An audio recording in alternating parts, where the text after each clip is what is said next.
दुनिया का सबसे बड़ा पाप है अपने आप को कमजोर समझना। पार्वती मैया जब बाल्यावस्था की थी तब साधना में माता पार्वती जी डूबी रही। सप्तऋषियों ने जाकर समझाया माता पार्वती जी को कि शिव तुम्हें नहीं मिल सकते, भगवान शंकर तुम्हें नहीं मिल सकते। बहुत परीक्षा ली गई माता पार्वती जी की, बहुत, और पार्वती जी की बारंबार परीक्षा ली गई, बार बार परीक्षा ली गई, बार बार परीक्षा ली गई, पर माता पार्वती जी हिम्मत नहीं आई। पार्वती जी खुद को कमजोर नहीं समझी।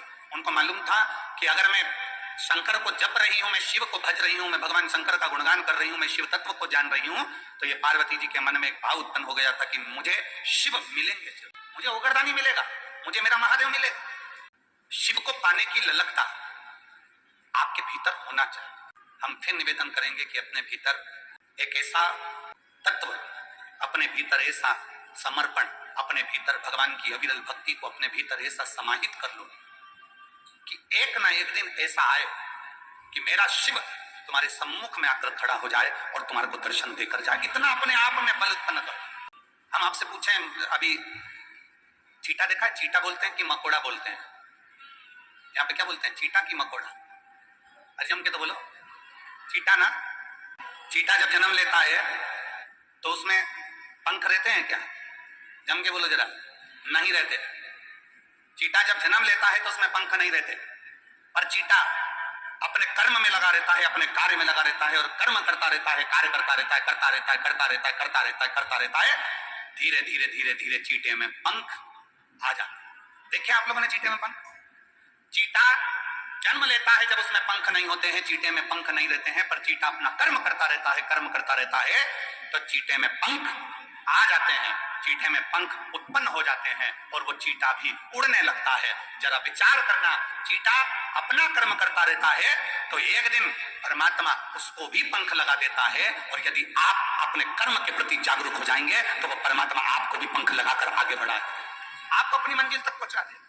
चीटे में पंख नहीं होते, पर धीरे धीरे वो कर्म करता गया, कर्म करता गया, करता गया और उसमें पंख लग गए।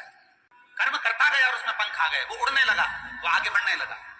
आप अपना कर्म करिए, जिस कर्म में आप लगे हुए हो प्रबलता से उसमें लगे रहिए। जिस कर्म को आप करना चाहते हो उसको कर्म को आप प्रबलता से करते रहिए। एक दिन मेरा परमात्मा भी आपको उड़ान देगा, एक दिन मेरा परमात्मा, मेरा भोलेनाथ भी आपको उन्नति की सीढ़ी पर चढ़ा देगा। आप कर्म के प्रति जागरूक तो रहो।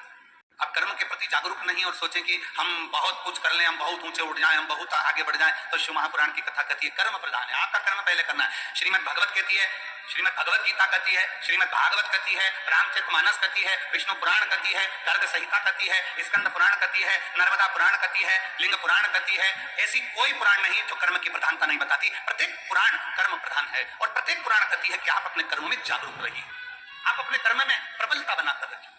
हमारे बीच में माननीय पवन साय जी, भाजपा प्रदेश संगठन मंत्री छत्तीसगढ़ शासन से, एवं माननीय नंदन जैन जी, भाजपा प्रदेश कोषाध्यक्ष छत्तीसगढ़ शासन से आए हैं।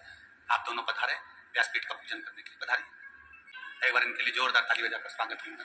एक चीटे में भी पंख आ सकते हैं, बस उसमें कर्म की लगनता होना चाहिए, एक अपनी कर्म की लगनता प्रबल होना चाहिए। हमारे कर्म की लगनता प्रबल होगी तो हम अग्रण्यता की ओर बढ़ेंगे, पर हम अपना कर्म पूरा नहीं कर पाते। हम उसको सोच लेते हैं मेरे बस का नहीं है, मैं नहीं कर सकता, मेरे बस में नहीं है, मैं ऐसा नहीं कर पाऊंगा, ये मेरे बस का नहीं है। नहीं नहीं, शिव कथा कहती है दुनिया का सबसे बड़ा पाप है अपने आप को कमजोर समझना।